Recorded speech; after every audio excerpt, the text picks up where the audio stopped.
Hola, muy buenas noches a todos. Damos la bienvenida y agradecemos nuevamente su presencia en nuestra segunda webinar de este año como Departamento de Enfermería de Xochicalco. Yo soy Paulina Espinosa, actual presidenta del departamento, y les doy la bienvenida a todos los asistentes, a todos quienes participan y también, por supuesto, a quienes van a participar en esta webinar como panelistas y, por supuesto, en esta expositora. Estos webinars que estamos tratando de hacer, por lo menos 2 por semestre idealmente y más si se puede, la idea es, hemos tratado de traspasar un poco las fronteras, ¿cierto? Tuvimos la webinar pasada una colega de Colombia, con el tema de adherencia, y esta vez vamos a tener una colega que es de Carolina del Norte, Estados Unidos, con un tema completamente distinto, para tratar de abarcar las distintas áreas de la cardiología. Así que nuevamente muchas gracias por su presencia y su participación, y voy a dar el pase a quien va a ser nuestra presentadora hoy día, nuestra moderadora, la enfermera Nora Fernández. Ella es enfermera del Laboratorio de Cardiología de la Clínica Alemana de Santiago, es past president del Departamento de Enfermería de Suchicar, y por supuesto miembro del Departamento de Prevención, y súper importante mencionar que es la primera socia honoraria no médico de la Sochicar, y que es un gran orgullo para nosotros y un gran pilar y apoyo y aporte en nuestra sociedad. Así que muchas gracias, Nelita, por estar hoy día con nosotros, y te paso el mando para que puedas seguir moderando esta webinar. Gracias, Pauli. Buenas noches a todos, ya es de noche. Tenemos un gran tema hoy día, así como dice, vamos a tratar, digamos, de hacer más webinars y hacer participar más a las colegas. Creo que es un tema muy interesante. El nombre es testeo genético y seguimiento al aneurisma aórtico. Este es un tema que nos toca una parte importante, acompañando tanto en el diagnóstico, tratamiento y sobre todo la educación del paciente y su familia en este tema, ¿ya?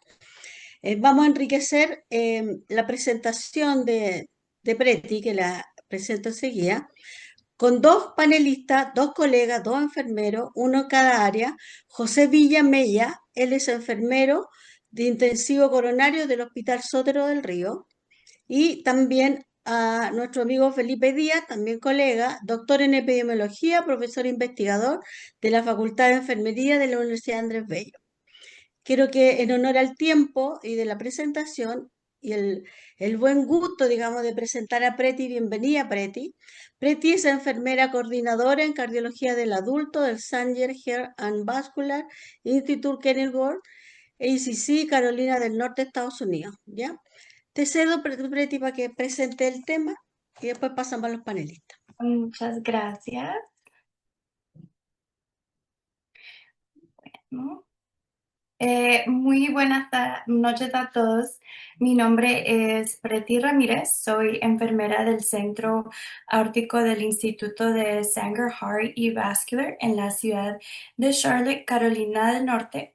Y esta noche quiero compartir con todos ustedes una presentación sobre una condición muchas veces silenciosa, pero potencialmente grave.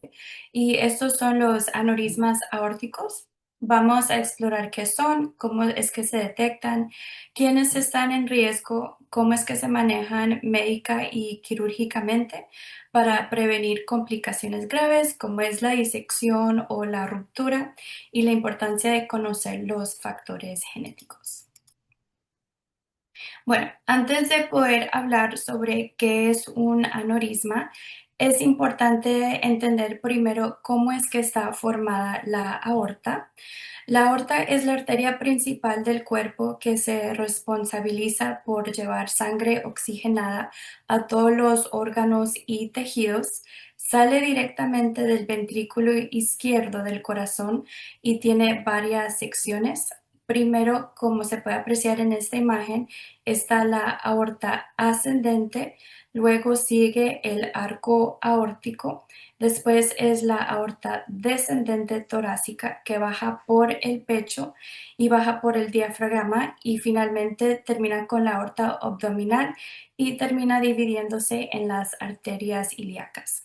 Y bueno, desde el punto de vista microscópico, la aorta está compuesta por tres capas. Primero está la capa íntima, que es la capa más interna en contacto directo con la sangre. Después sigue la capa media, que es la parte más gruesa y contiene fibras musculares y elásticas, lo que le dan fuerza y flexibilidad.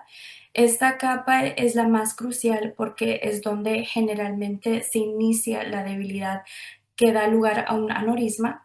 Y por último está la capa adventencia, que es la capa más externa, que contiene varias fibras de colágeno y pequeños vasos sanguíneos que nutren la pared aórtica.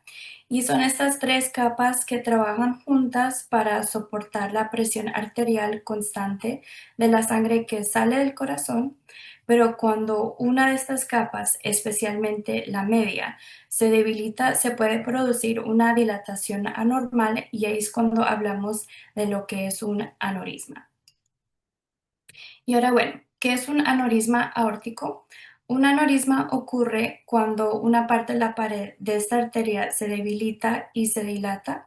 Esta dilatación puede ser peligrosa si sigue creciendo sin control y existen dos localizaciones principales.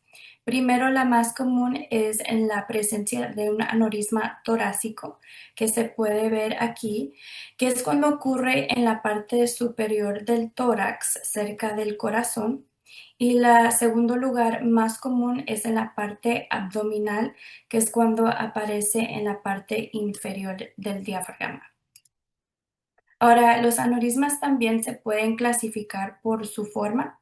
Las dos más comunes son el aneurisma fusiforme, que es cuando la dilatación es uniforme a lo largo de toda la circunferencia de la aorta. Es muy común ver este tipo de aneurisma en la parte abdominal o en la aorta ascendente. Y la segunda más común es el aneurisma sacular, que también se puede ver en el arco aórtico o en aneurismas cerebrales.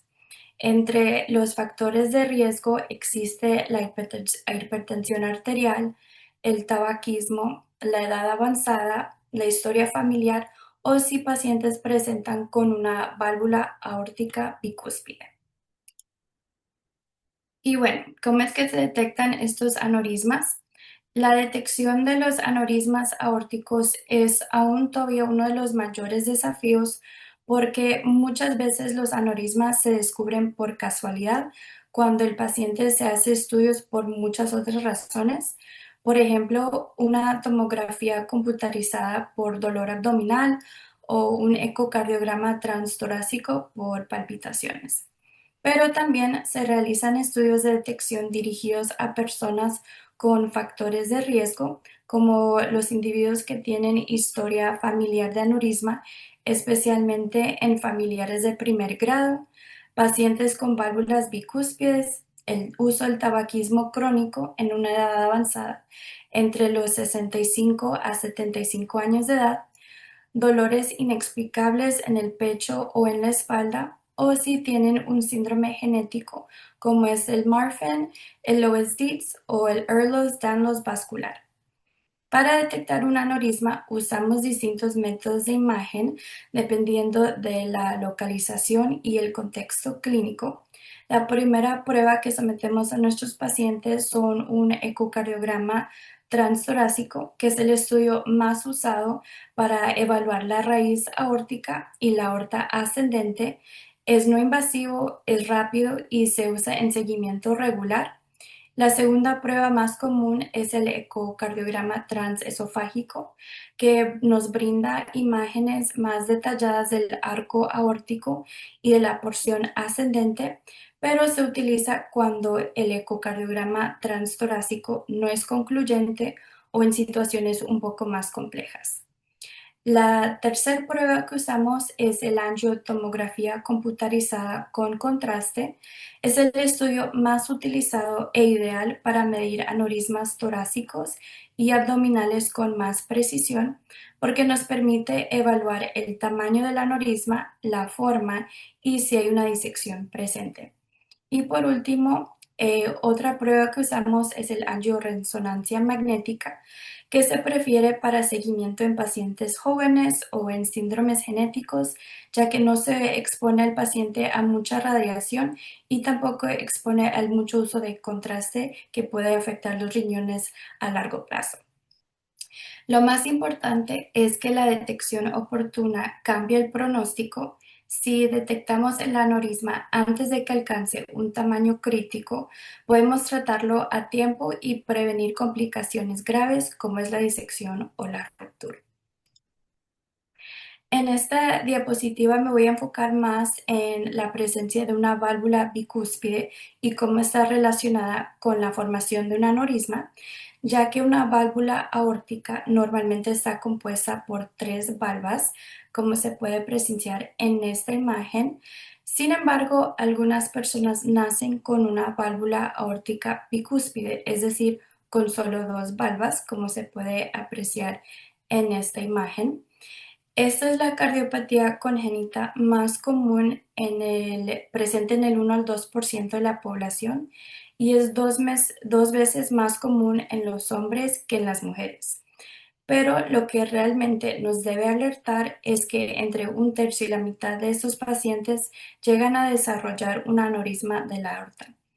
Además, la válvula bicúspide tiene un componente hereditario en aproximadamente el 20% de los casos, lo que significa que los familiares de primer grado también deberían ser evaluados incluso si están presentando sin ningún tipo de síntomas.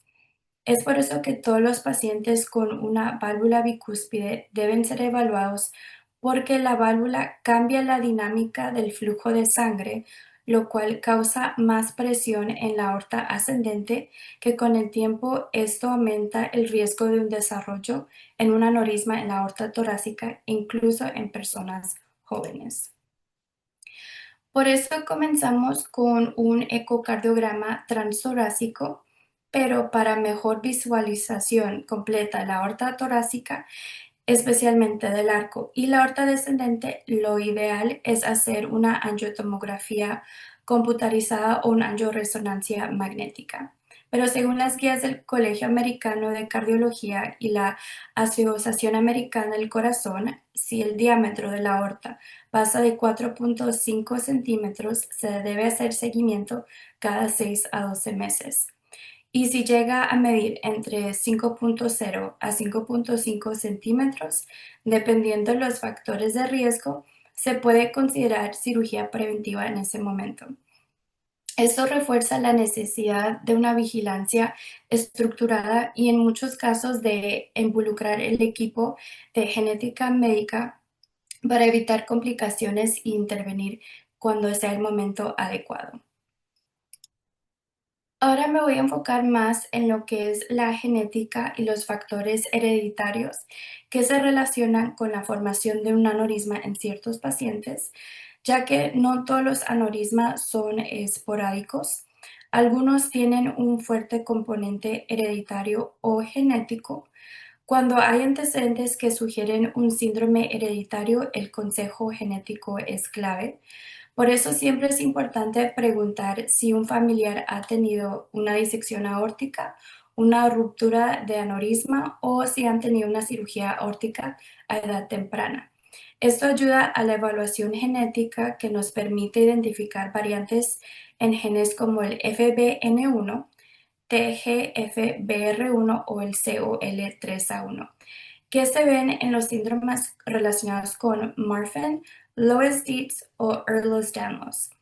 Las dos formas comunes que usamos para identificar estas variantes es con un análisis de sangre o con una prueba bucal donde adquirimos una muestra de saliva y esa muestra la mandamos a nuestro laboratorio para que se revise.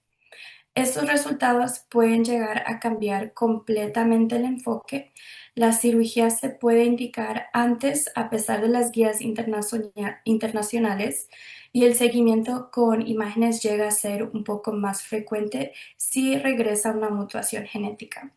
Y en esta imagen podemos ver todas las mutaciones genéticas que están relacionadas con cada síndrome genético. Y bueno, en esta diapositiva voy a hablar más sobre los síndromes genéticos del tejido conectivo que causan que son una causa importante de aneurismas aórticos, especialmente en pacientes jóvenes. Los más reconocidos son el síndrome de Marfan, el Loeys-Dietz y el Ehlers-Danlos vascular. Todos comparten un componente de debilidad estructural en la pared arterial, lo que aumenta el riesgo de disección o ruptura incluso en diámetros menores.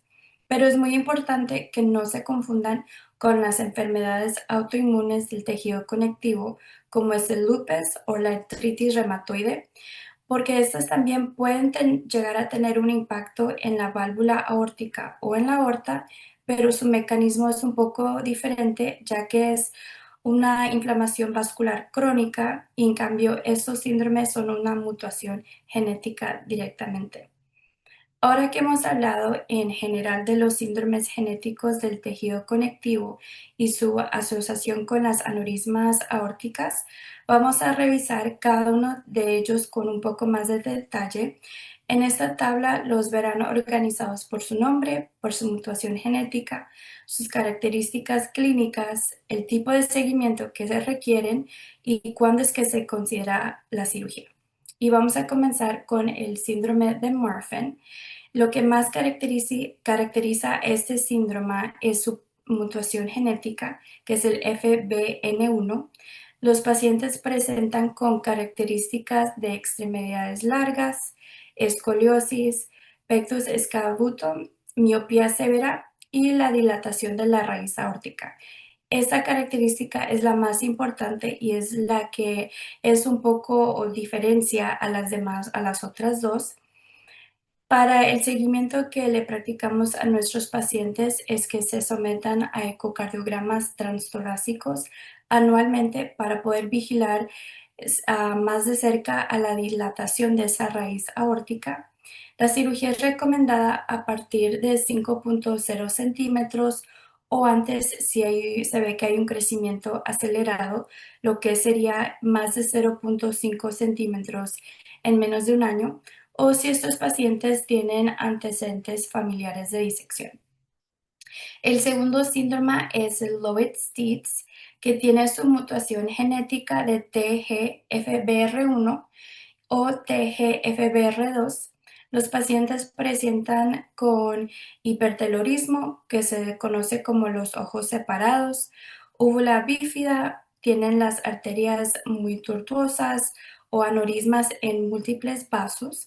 Y es por eso que estos pacientes con el síndrome de Loeys-Dietz se deben realizar un angio-TC o resonancia magnética desde la cabeza hasta la pelvis para poder examinar toda la aorta y sus ramas en busca de aneurismas, dilatación o tortuosidad, ya que este grupo de pacientes están a alto riesgo de disección a edades muy tempranas. En cuanto a la frecuencia del seguimiento por imágenes en estos pacientes, es un poco diferente a las demás porque si no hay dilatación ni un aneurisma presente, el estudio por ecocardiograma y angiotensina se repite cada 2 años. Pero si hay una dilatación o aneurisma, entonces se realiza anualmente en estos pacientes. La cirugía es recomendada a partir de 4.2 a 4.5 centímetros, incluso menor si hay una historia familiar presente. Y por último está el síndrome de Ehlers-Danlos vascular. Lo que más caracteriza a este síndrome es su mutación genética de COL3A1. Las características que se presentan en estos pacientes son que tienen piel fina y translúcida, pueden tener hematomas fáciles, tienen articulaciones hipermóviles o también pueden presentar con ruptura espontánea de arterias sin dilatación. Las imágenes que se someten en estos pacientes son los angio-TC y el angio-RM con contraste anualmente, y si consecutivamente a los 1 o 2 años el aneurisma sigue estable en tamaño, se puede extender la vigilancia a cada 18 meses. La cirugía es recomendada solo en casos seleccionados y con alto riesgo debido a la fragilidad tisular que tienen estos pacientes.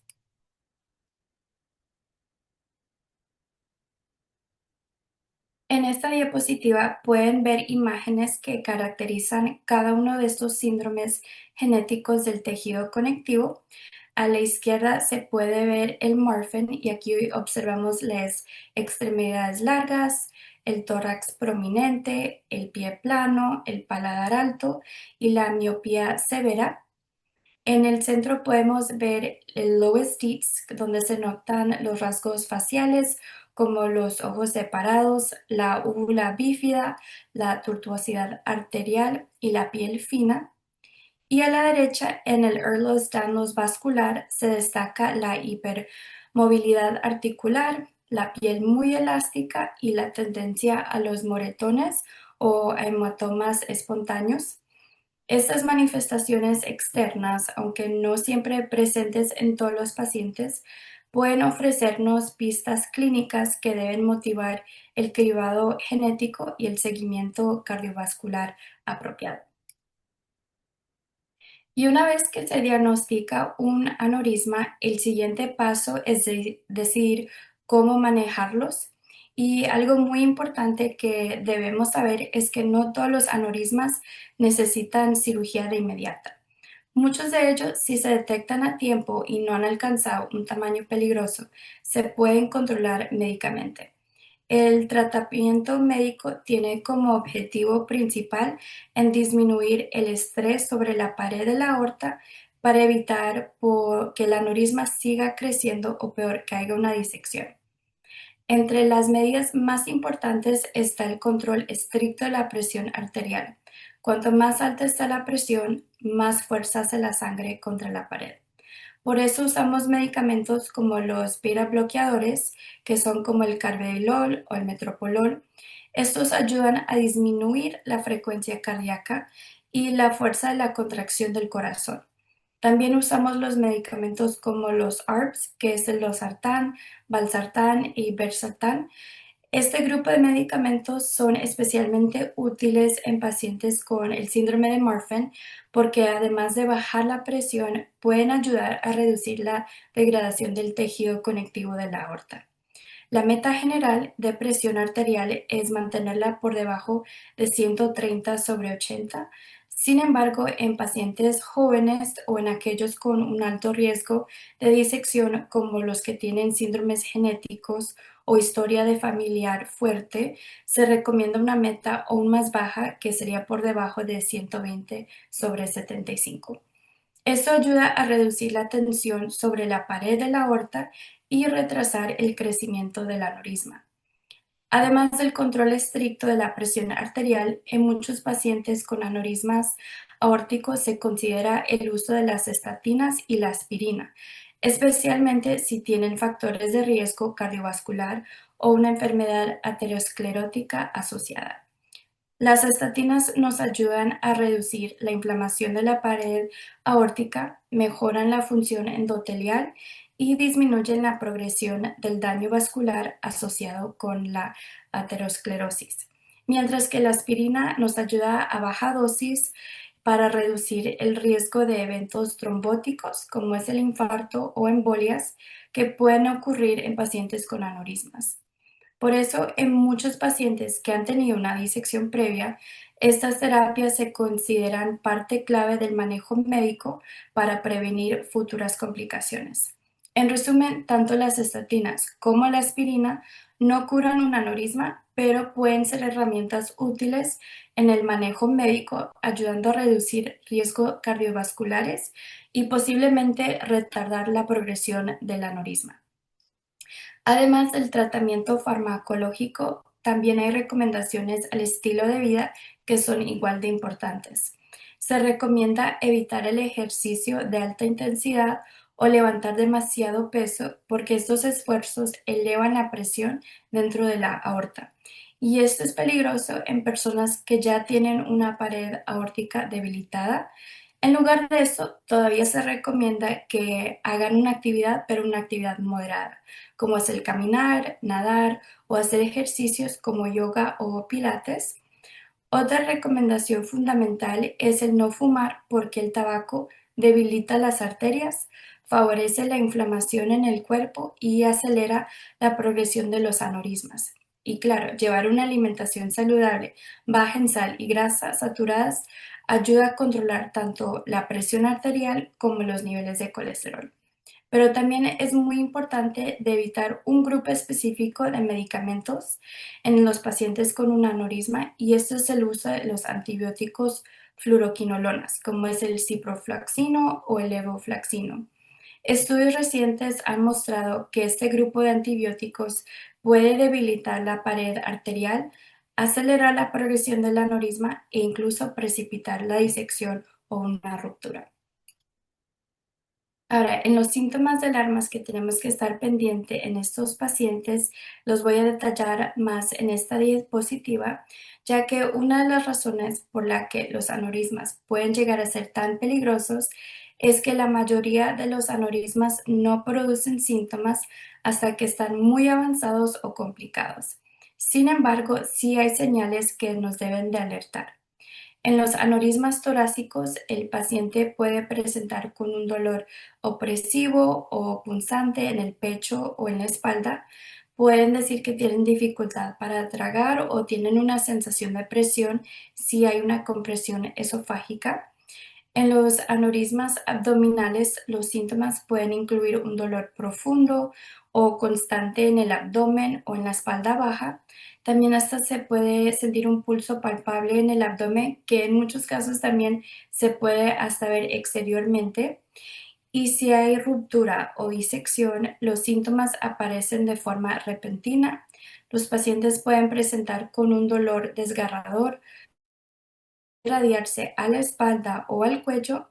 También pueden presentar con hipotensión, mareos, desmayo e incluso un paro cardíaco. Por eso decimos que el dolor intenso y súbito nunca debe de ignorarse, porque puede llegar a ser la única oportunidad para actuar a tiempo en estos pacientes. Ahora, si no se detectan o no se trata adecuadamente un aneurisma aórtico, puede llevar a complicaciones graves y potencialmente mortales. Y en esta tabla voy a enfocarme más en cuáles son esas dos complicaciones principales. Y la primera, que es la más temida, y es la ruptura, que ocurre cuando la pared se rompe por completo y esto provoca una hemorragia interna masiva, y en muchos casos la muerte ocurre antes de llegar al hospital, como se puede ver en esta imagen. Otra complicación es la disección aórtica, que ocurre cuando se rompe la capa interna, que es la íntima, de la aorta, lo que crea un canal falso donde circula sangre. Esto puede bloquear el flujo a órganos vitales o causar un infarto, un derrame cerebral o una falla renal. Es una condición extremadamente grave que requiere atención médica, y se puede clasificar la disección en dos diferentes tipos. La primera es el Stanford tipo A, que se puede ver en esta imagen, y es donde afecta la aorta ascendente con o sin compromiso del arco o de la parte descendente. Es la disección más frecuente y la más peligrosa porque puede comprometer las arterias coronarias, lo que causa un infarto, las válvulas cardíacas, causando una insuficiencia aórtica aguda, o también el pericardio, causando un tamponamiento cardíaco. Ahora, la segunda clasificación es una disección Stanford tipo B, que afecta únicamente la aorta descendente y muchas veces baja hasta la parte inferior abdominal. En muchos casos se puede tratar médicamente al inicio de esta disección si no llega a haber ningún tipo de complicación. Esta disección se monitoriza y se considera cirugía endovascular si el paciente presenta con un dolor persistente, si hay mala perfusión de los órganos o si hay un crecimiento progresivo. La clave está en identificar rápidamente el tipo de disección, ya que el tratamiento es totalmente distinto. En resumen, el tipo A se opera y el tipo B muchas veces se controla con medicamentos, pero ambos pueden ser mortales si no se detectan a tiempo. Por eso es que se considera cirugía cuando la aorta torácica mide más de 5.5 centímetros, la abdominal si mide entre 5.0 a 5.5 centímetros, dependiendo el riesgo y el cuadro clínico, o si se nota que hay un crecimiento acelerado que es más de 0.5 centímetros de diámetro en 6 meses. Ahora vamos a hablar sobre cómo es la reparación de un aneurisma aórtico.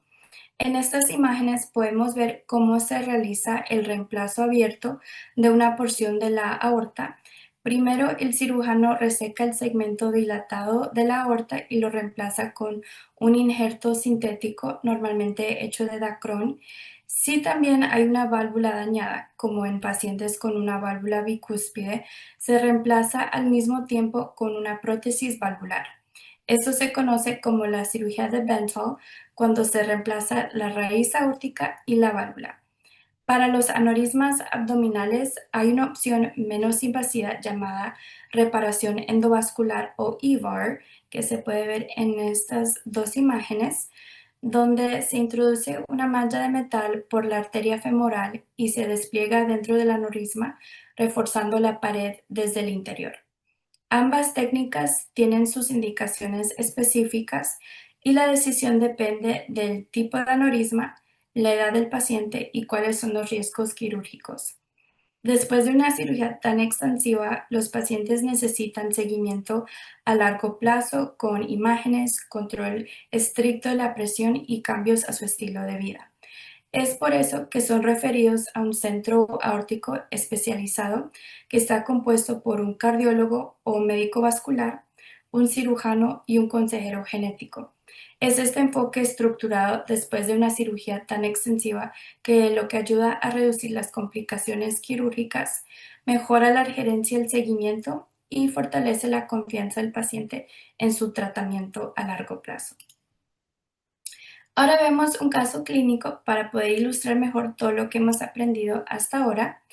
Esta paciente es una mujer de 55 años de edad con un antecedente familiar de disección tipo A. Su padre desafortunadamente falleció a los 65 por complicación de esta disección. En este momento ella no presenta con ningún tipo de síntomas. En una tomografía para puntuación del calcio coronario que fue ordenada por su doctor de cabecera, es que se detecta incidentalmente un aneurisma torácico de 4.3 centímetros en el 2024. Fue la primera vez que le comentaron a ella que tenía un aneurisma presente. Ella después fue referida por su doctor de cabecera a nuestro centro aórtico y le practicamos dos tipos de estudios. Primero, por su edad, queremos confirmar qué tipo de válvula tiene y ordenamos un ecocardiograma transtorácico que confirmó que tiene una válvula tricúspide o que tiene tres valvas y confirma que su aorta ascendente tiene la presencia de un aneurisma que mide 4.1 centímetros. También la sometimos a que se practicara una angiotomografía computarizada con contraste que nos dio mejor visualización de su aorta y confirma que también tiene la aorta ascendente dilatada y mide 4.1 centímetros. Ya que es joven y también tiene una presencia, una historia familiar de disección, le hicimos un estudio genético que identificó que ella tiene una variante patogénica de TGFBR2 relacionada con el diagnóstico de Loeys Dietz. Le iniciamos tratamiento con irbesartán y carvedilol, le restringimos el ejercicio extenuante y también la referimos a un consejero de genética médica que recomendó volver a practicarle el estudio angio-TC en 3 meses, ya que desafortunadamente también fue diagnosticada con cáncer y va a estar recibiendo quimioterapia, así que queremos estar evaluando cada 3 meses cómo progresa su aneurisma y asegurarnos que no hay ningún cambio o disección presente. Y es por eso entre el cardiólogo, el cirujano y el genético que se determinó que el plan quirúrgico sería si la aorta ascendente llegaría a alcanzar a medir entre 4.4 a 4.5 centímetros. Este caso muestra cómo la genética puede cambiar completamente el manejo, incluso en pacientes sin síntomas. Y para cerrar, recordemos los puntos claves de hoy. La aorta es la arteria principal del cuerpo y está compuesta por tres capas estructurales: la íntima, la media y la adventicia. Un aneurisma es una dilatación peligrosa de la aorta. Se detecta con estudios como un ecocardiograma o un angio-TC o angio-RM. La válvula aórtica bicúspide y los factores genéticos aumentan el riesgo. El manejo médico puede frenar su crecimiento. La vigilancia constante salva vidas. Es fundamental conocer los síntomas de alerta y también se realiza cirugía abierta o reparación endovascular, lo que puede prevenir la muerte si se hace a tiempo. Todos estos puntos nos hacen recordar que un aneurisma no es simplemente una imagen anormal. Es una condición que puede pasar por desapercibida por años o causar la pérdida de una vida en minutos. Nuestra responsabilidad como profesionales es detectarlos a tiempo, vigilar de cerca y actuar cuando sea necesario, y también estar pendientes y mucha educación en estos pacientes, ya que este diagnóstico también causa mucha ansiedad, pero también hay muchos recursos y como enfermeras estamos siempre pendientes de su presión, la dieta, y también estamos disponibles por mensajes o cuando llaman a la clínica y estar asegurándonos que estén siguiendo su seguimiento de imágenes anualmente. Y con esto concluyo mi presentación sobre los aneurismas aórticos. Muchas gracias a todos por su atención y estoy disponible si tienen alguna pregunta. Muchas gracias, Preti, y te felicito por tu presentación. Eh, quería Gracias. dar, quería dar el pase a José Villa, que es enfermero de unidad de cuidado intensivo, según tu experiencia. ¿Cómo ha sido, digamos, el mecanismo, la presentación y cómo llegan tus pacientes a tu unidad según la experiencia que llevas en esa unidad de cuidado intensivo? Hola, buenas noches, Nora, nuevamente, buenas noches al panel y a los invitados. Hay que partir de una base, como obviamente toda comunidad de cuidado intensivo, son pocos los pacientes que llegan prequirúrgicos. El diagnóstico, la pesquisa se realiza en la urgencia, un paciente consulta por dolor torácico, no tiene elevación de biomarcadores, ni tampoco elevación del ST. Posteriormente lo pantaquean y se ven generalmente estos aneurismas, en muchos casos las disecciones de la aorta, como bien dice Breti, generalmente la clasificación de Stanford, Stanford A, y la clásica que se ve, la imagen en flap, que se llama, que se ve obviamente en el corte sagital de la tomografía axial computacional, se ve como el contraste sale del lumen verdadero de la arteria. Si el paciente no tiene signos de shock propiamente tal, se hace una preparación en la unidad obviamente de cuidado intensivo, en donde se monitoriza con dos líneas arteriales, se baja la presión casi con sistólicas de 100. Hay una pequeña diferencia, usted hablaba de 130, 120, pero nosotros con sistólicas menores a 100, cosa que tenga el mínimo flujo, adecuado obviamente para perfundir los demás órganos. De preferencia se ocupa nitroglicerina, nitroprusiato y partimos la betalol y como meta hasta, como obviamente es beta bloqueo, hasta 50 de frecuencia cardíaca y que no tenga ningún tipo de alteración electrocardiográfica. Se lleva al pabellón de cardiocirugía, en donde son cirugías bastante largas que se conectan a la circulación extracorpórea. Estamos hablando de un tiempo de circulación extracorpórea por sobre 120, 180 minutos y clampeos de la aorta Mm. 100, 120 minutos. O sea, eso ya te da un panorama cuando la enfermera de pabellón de cardiocirugía te hace la entrega al paciente y con un SEC demasiado largo y tuviste la imagen previo ya al pabellón, ya te haces una imagen que va a ser un paciente que va a salir muy vasopléjico. Y obviamente todos sabemos que obviamente la vasoplegia es el peor enemigo que tenemos todo el personal de una unidad de cuidados intensivos cardiológicos. Por lo general, también obviamente la que más he visto es la cirugía de Bentall, donde se realiza el reimplante de los vasos supraórticos. Se coloca el famoso tubo de Acron y el postoperatorio de esos pacientes generalmente llega a la unidad, por lo menos se mantiene en ventilación mecánica ultraprotectora por lo menos de 24 a 48 horas, como se dice coloquialmente, que pase como todo el chaparrón, que pase obviamente la vasoplegia en un paciente sumamente complejo, también considerando si tienes la aorta recién cambiada muchas veces también si se comió la válvula aórtica, si la aórtica se comió la mitral, tampoco no es muy adecuado que salga con algún tipo de dispositivo de asistencia ventricular, ya sea en este caso un Impela o obviamente o que salga en ECMO, porque estarías poniendo un dispositivo en el mismo lado donde tú reparaste. Por lo general, la sobrevida, siendo súper adecuado en el comentario, es bastante baja. Estamos hablando que partir la base cuando nos llega a la unidad de cuidado intensivo. Cuando son cirugías programadas, hay una mayor sobrevida, pero ya cuando este neurisma se rompe, cuando hay una disección de la aorta, es complejo el manejo, requiere las primeras 24 48 horas, literalmente un enfermero de cabecera, donde en algunos casos hemos tenido con 3 vasopresores a la vez para, entre comillas, mantener, vuelvo a reiterar, lo más útil que tienen estos pacientes es la vasoplegia que se produce producto del tiempo de circulación extracorpórea que se tienen que conectar a la máquina de SEC, porque es imposible hacer esa cirugía sin que esté la ayuda del tema de la circulación extracorpórea.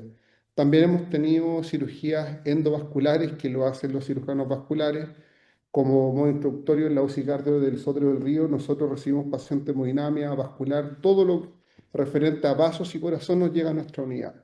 Ahí la cirugía, entre comillas, igual tiene sus complicaciones, a veces obviamente han sangrado y que finalmente de una cirugía terminan transformándose ya en la cirugía obviamente de dental. Pero el manejo hemodinámico, el manejo de enfermería es crucial para la sobrevida de estos pacientes y también a los colegas que nos están escuchando.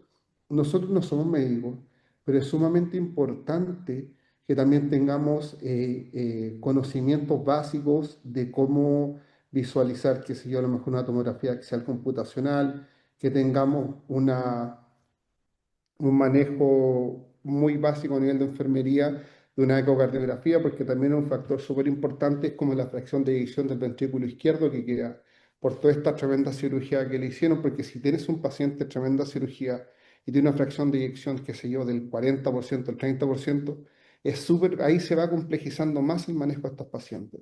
Pero un manejo multidisciplinario, hay que estar, como se dice, a los pies de la cama del paciente, estar literalmente con un maquinista subiendo o bajando droga, cuál va a ser mejor, cuál va a ser peor. Y en esto, para finalizar, lo más enfático es la vasoplegia, porque en mi experiencia, que llevo varios años en la UCI Cardio, siempre los sexos largos.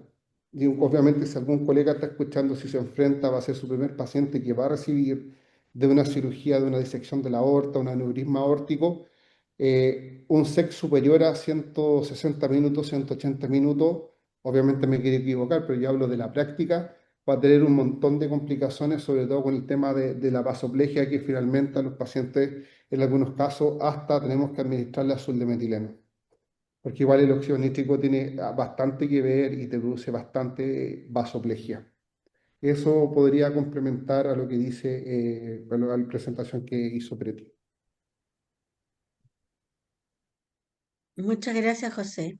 Felipe, tú con tu experiencia, cuando trabajabas en unidad de cuidado intensivo coronario y ahora, digamos, como docente, ¿qué nos puede agregar o enriquecer al respecto? Primero, Preti, muchas, o sea, felicitaciones por la presentación. Muchas gracias. Gracias. No sé si puedo aportar mucho desde el punto de vista clínico al debate o a la conversación. Hace mucho tiempo dejé de trabajar en la unidad clínica y hay cosas que por supuesto van evolucionando y que se van olvidando. Eh, no sé si en términos tampoco, o sea, tampoco hago muchas clases en pregrado, por lo demás, entonces tampoco puedo aportar mucho desde eso, pero desde lo que sé de los estudiantes de pregrado, es un tema que no se ve o que si se ve bastante somero en la clase de, no sé, síndromes coronarios agudos o en la clase donde se pasan en cuarto año, tal vez los estudiantes de enfermería, cuidados de enfermería que podrían ser bastante traslapolables, o sea, traspolables a otros patologías. Creo que es un tema de especialidad que tiene que verse en especialidad cuando el enfermero es un poco más maduro y está haciendo su posgrado en cuidados del paciente con problemas coronarios y creo que ahí se ve. Creo que en pregrado la formación en este tema es muy básica. Y creo y tal vez mi opinión no muy, que podría no ser tan buena, es que tal vez no es tan malo que sea así.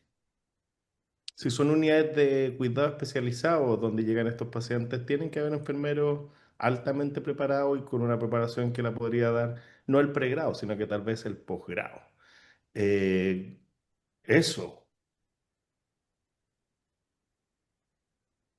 Eso es cierto, ¿ah? Uno lo aprende, digamos, como en el camino, no en pregrado, es cierto. Y lo aprendes más incluso cuando te tocan estos pacientes en la unidad de cuidado intensivo. Yo trabajé 10 años en una unidad de cuidado intensivo y también nosotros volvíamos a revisar el tema, volvíamos a revisar cuando nos tocaba. Y lamentablemente en esas unidades nos toca ya el paciente con el problema, digamos, y con las complicaciones que tiene el aneurisma, ¿ya? Ya sea de la aorta, o sea, del torácica.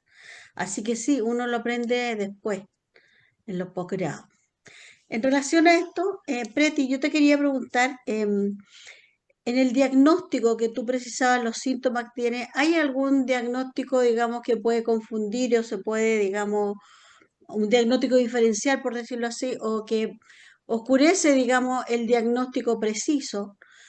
Sabemos que ahora hay que buscarlo, digamos, en forma hereditaria, pero a veces no se tiene el antecedente, se sabe que el paciente, que el abuelo, el papá se murió.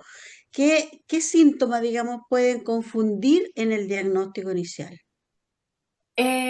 Uno a veces es complicado porque muchos pacientes en cuestión de los dolores de pecho, creo que ese es el que más puede causar confusión para asegurarnos que, especialmente si tienen historia que han tenido reparaciones de corazón abierto o si también Mm. tienen historia de aterosclerosis. Es interesante ver cómo cuando dicen me está doliendo el pecho, saber es indigestión, es relacionado a si el diagnóstico de aterosclerosis o es el aneurisma.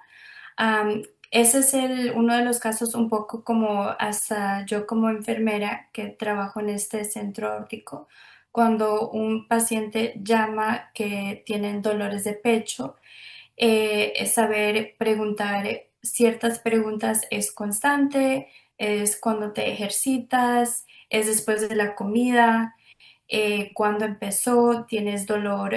En muchos casos pueden tener también ese dolor de la parte de abajo de la espalda y es cuando hay que preguntar un poco de preguntas más para saber si es más bien relacionado con el dolor de pecho de la aterosclerosis o algo más.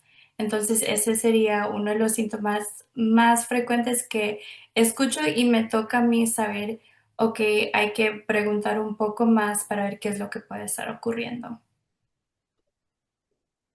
Eso, muchas gracias. Nora, Ese, discúlpame, se me dime, olvidó una cosa José, súper importante que se me olvidó el por tiempo que me favor. tenía pauteado. Cuando hay recambios, sobre todo con el famoso tubo de Acron, hay un consumo de plaquetas brutal. O sea, tenemos plaquetas, perdón, pacientes con plaquetas hasta de 15.000, que bajan obviamente considerablemente porque hay una aglutinación plaquetaria dentro de la misma, dentro de la misma prótesis. Por ende, se te suma otra complicación más, podéis tener pacientes con plaquetas de 15.000, de, qué sé yo, plaquetas de 50.000, y eso va a un cuidado de enfermería propiamente tal. Recordemos que estos pacientes hay que anticoagularlos, ¿cierto? Pero al revisar los exámenes de laboratorio, recordemos que son indicación médica, pero obviamente nosotros somos entes pensantes. Si tenemos un paciente, qué sé yo, con 50.000 plaquetas, ya no tiene indicación de una heparina, a lo mejor una enoxaparina, dependiendo de la falla, si es que tiene o no tiene falla renal. También es sumamente considerable y esperable que este paciente hasta el cuarto, quinto día más o menos va a tener un consumo, un gasto de plaquetas, porque la mayoría de esas plaquetas se van a ir a la prótesis propiamente tal. Y sobre todo cuando hay reimplante de los vasos supraórticos, ahí hay más consumo de plaquetas. Así que los colegas obviamente que se están iniciando en esto, o que entre comillas no les tiene que llamar la atención, que entre comillas es algo fisiológico, que va a haber un consumo de plaquetas, es un paciente que se va a tener que transfundir, obviamente con plaquetas propiamente tal, y ya después si esto supera, hablo de la práctica, cuarto, quinto día, ya ahí recién empieza un ascenso progresivo en esta. Ese tema se me había olvidado, una disculpa, Nora, se me olvidó eso, el tema de las plaquetas. Muy importante. Son pacientes que necesitan harta transfusión también. Mm. Dentro de las complicaciones que más viste tú, Preti, cuéntame, tienen, digamos, en la parte endovascular, por ejemplo, ¿qué complicaciones son las que más se ven o más frecuentes?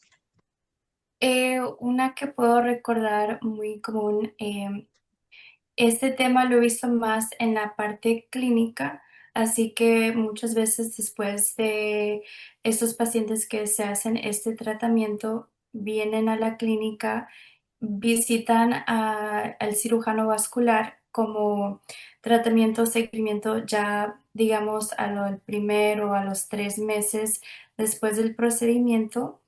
En un caso, como trabajo en un conjunto multidisciplinario, trabajo más bien con el cardiólogo que ve los pacientes después de un procedimiento endovascular y estamos más bien pendientes de la presión. Y ese paciente recuerdo que tenía muchos cambios en su presión y le cambiábamos la dosis, sus medicamentos, también lo inscribimos a un programa de hipertensión, pero aún así la presión no se le podía disminuir y se descubrió que tenía también como un dolor um, persistente en la parte de atrás de su espalda y cuando se hizo una tomografía computarizada es que se encontró que la malla de metal se había como, no sé, como enrollado y estaba como restringiendo como el flujo de sangre. Y eso le estaba causando daños al riñón y también a la presión, lo cual no podíamos controlar y no entendíamos por qué. Y cuando el cirujano vascular vio estas imágenes, de inmediatamente lo llevó al quirófano y pudieron reconstruir la parte dañada que estaba causando esa restricción del flujo de sangre y digamos que como a los 2 o 3 semanas después, el mismo paciente nos comentó que vio mejoría en su presión y todo se normalizó en cuestión de sus números. La silenciaron ahorita. Ahí. Eso, ahí sí. Eso es súper importante. El control posterior es muy importante, ¿ya? Pueden haber migración del implante, ahí puede obstruir, como tú bien decías. Pueden haber fugas endovasculares, que se haya corrido un poquito, ¿cierto? El implante. También puede haber, así que eso es muy importante. En Yo las quería, preguntas que nos perdón, llegaron, eso, o sea, quería eh, hacer una consulta también en relación ya. al testeo genético que me llama la atención, porque esta claramente no es mi área, pero quería saber qué tan, qué tan común, qué tan factible, qué tan fácil es de hacer ese testeo genético que mencionabas, Piti, en relación a un poco la prevención, viendo si hay antecedentes familiares, todo. Yo no sé, acá en Chile, acá tenemos José, que es de un hospital público, Lolita, tú eres de una clínica privada, las realidades son distintas. Yo desconozco un poco cómo es allá en Estados Unidos, me imagino que también pasa un poco lo mismo, pero incluso en las clínicas privadas acá tenemos que mandar cosas afuera, al extranjero, generalmente Estados Unidos, para hacer testeos genéticos. Entonces, no es tan fácil, creo yo, todavía toda esta parte del panel genético, pero no sé cómo para ustedes es algo más de rutina, es tan fácil hacerlo. También es difícil ya que los recursos de conseguir un consejero genético, eh, ahorita, por ejemplo, en nuestro centro aórtico, no tenemos un consejero genético fijo.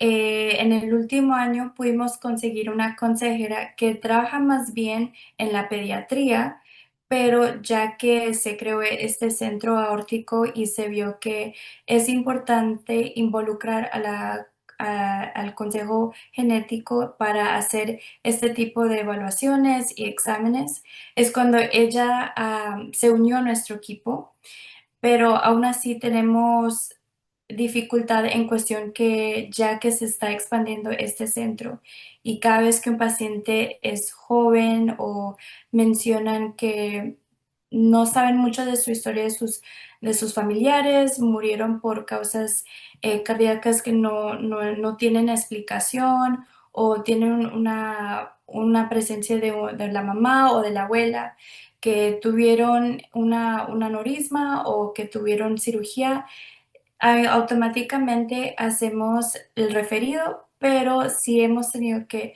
ya hay mucha gente que está esperando para ser visto por un consejero genético. Lo que a veces ayudamos es que trabajamos con una compañía de laboratorio que nos manda cajitas donde tenemos pruebas bucales y podemos empezar con adquirir la muestra por saliva y lo podemos mandar al laboratorio y ahí esperamos si regresa esa muestra de saliva.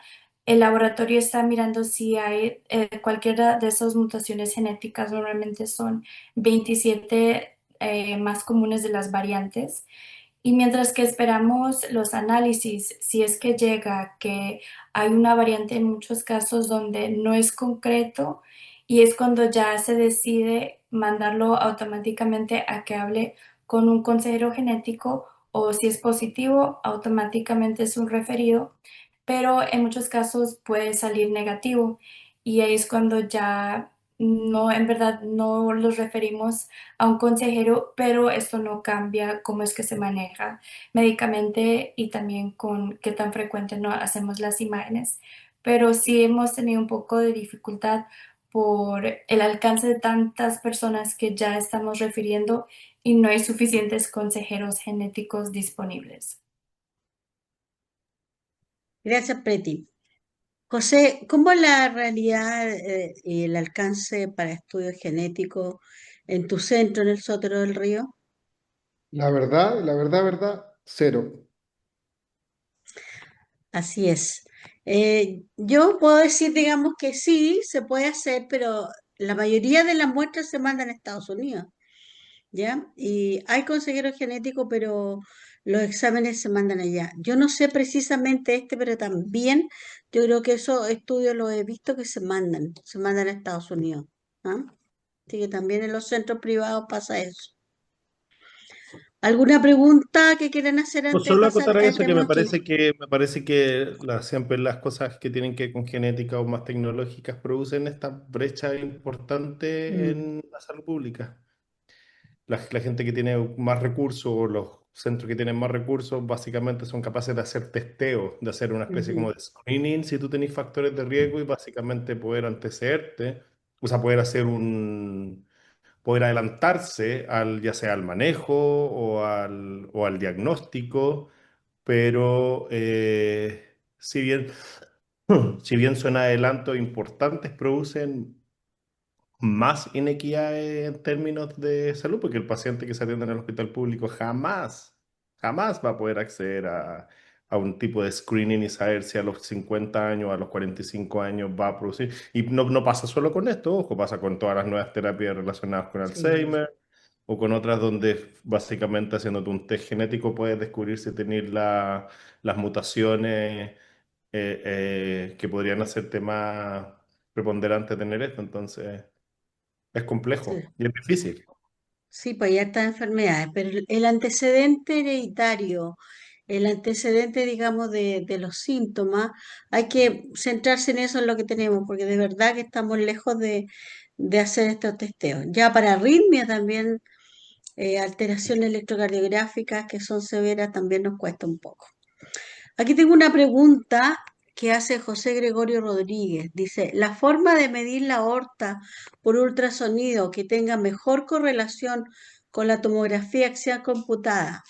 Borde externo a borde interno, borde externo a borde interno o borde interno a borde interno. Da las gracias también y felicita la presentación. Sí, muy buena pregunta. Normalmente es cuando aprecia más en las imágenes de tomografía computarizada, donde es importante también cuando se está practicando la prueba que se tome la foto o la imagen en tiempo de diástole, ya que la válvula aórtica está cerrada y puede hacer completamente un círculo, y así se puede medir de la parte de el diámetro por adentro hacia adentro, y así se hace líneas perpendiculares. Sí, perpendicular. Ujú. Entonces se toma versión, o muchas veces los cardiólogos que se especializan en leer las imágenes usan el diámetro A y el diámetro B, donde hacen de mayor a menor la distancia y calculan la medida mínima del aneurisma y la medida máxima también. Muy bien. ¿Alguna otra pregunta? No veo aquí de los participantes, de la gente del público, digamos, otra pregunta. ¿Hay alguna pregunta que quieran hacer o algo especial, Pauli? El último comentario, ¿Mm? Norita, los Por colegas favor. obviamente que se van a unidad de cuidado intensivo, que no se malentienda el comentario, como ahora hay kinesiólogo viendo el tema de la ventilación mecánica, no era como antes que uno hacía todo. Hay que tener harto cuidado con el PIB. Este paciente hay que partir de la base que su pulmón, entre comillas, está bueno, o a excepción que se coma al lado derecho, que tengáis algún grado de hipertensión pulmonar, que es muy poco, pero son bien creativos, muy responsables en palabras, en meterle mucha PIP al paciente. Y recordemos que todas las complicaciones, qué sé yo, del punto de vista fisiológico, que se va a producir en el tórax, presión obviamente de prellenado, eso es súper importante, son como tips, como cuidados más finos de enfermería, que la PIP tiene que ser lo más fisiológica posible, un PIP de 4, un PIP de 5, y también si que el paciente, si ya varios días en este tema de la complicación de su aneurisma, cuando tienen que hacer terapias de reclutamiento, tiene que estar obviamente el enfermero al lado del paciente y tiene que haber un trabajo súper coordinado. A mí me ha pasado que, vuelvo a reiterar, como a veces hacen cosas que quizás no es la más adecuada, te ponen a perillar el ventilador mecánico, hacen obviamente, hacen un reclutamiento alveolar y eso puede traer hasta consecuencias con la misma cirugía. Por eso también es súper importante de que haya un trabajo mancomunado de todos los profesionales no médicos en beneficio de estos pacientes. Y lamentablemente no es un paciente que vaya a salir a las 24 horas por quirúrgico. La experiencia te dice, o quizá a lo mejor en mi centro llegan muy pasados estos pacientes que por lo menos tenemos 4, 5, 6 días o muchos han terminado traqueostomizados producto de la cirugía. Vuelvo a reiterar, con un tiempo de circulación extracorpórea mayor a 120, 180 minutos, todas las complicaciones que va a tener. Y para complementar el tema de la pregunta que hizo el colega en relación al tema de si se mide de adentro o de afuera, he tenido la experiencia en una cardioresonancia, cuando los pacientes están en ventilación mecánica, en Sotero del Río solamente se hacen los días viernes con el doctor Vega, Julián Vega me parece que se llama, que se dedica a eso. Y como el paciente está en ventilación mecánica, tiene que ir el enfermero porque no siempre hay anestesista. Hay que juntar las cosas como son. Y es hermoso el trabajo que se realiza en 3D y donde se ven obviamente los flujos. Si tienes la oportunidad de acompañar a su paciente cuidado intensivo ventilado a ese proceso, es largo, dura aproximadamente como una hora, hora y algo en la cardioresonancia, ahí uno tiene como, entiende otros más procesos fisiológicos del mismo corazón. Eso, Nita, por mi parte. Gracias, José. Pauli, ¿va a decir algo?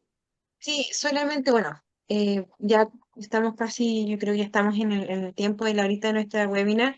Nuevamente agradecer y felicitar a Pili por su presentación.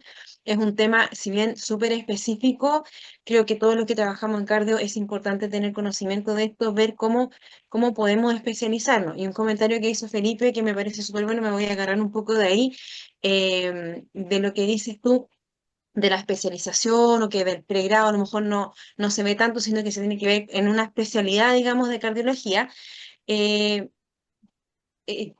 Me parece que estas instancias que nosotros queremos y la motivación que tenemos para seguir haciendo estos webinars, y por lo mismo agradezco mucho que podamos tener participación de gente que trabaja en otros lados para ampliar un poco la visión, para generar la discusión de cómo se hace en un lado, cómo se hace en el otro, qué estamos haciendo bien, qué podemos mejorar en el fondo, esa cosa de ampliar los horizontes me parece muy bueno y por eso agradezco mucho que alguien de muy lejos, y en este caso Carolina del Norte, pueda venir a exponernos de su experiencia, ¿ya?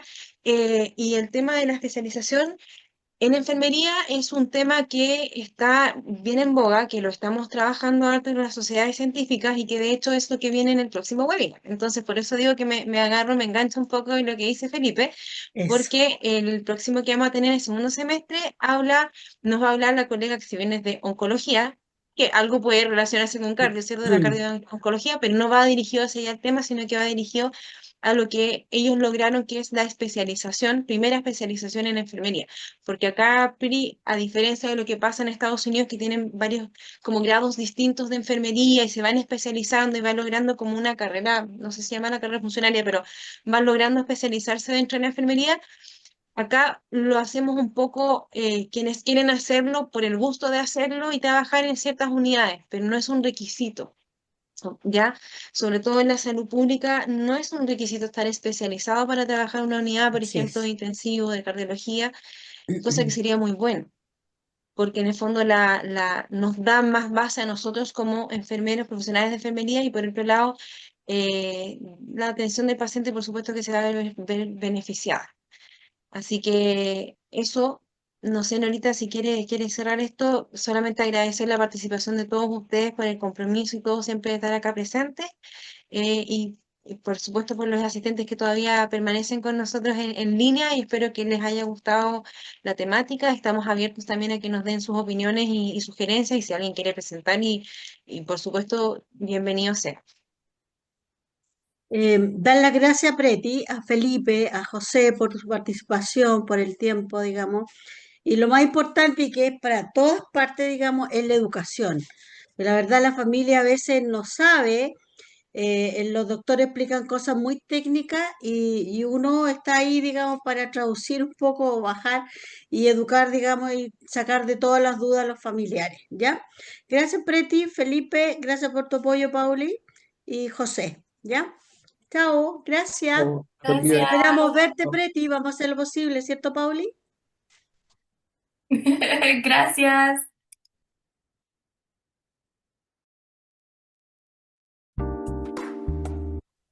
Chao, chao.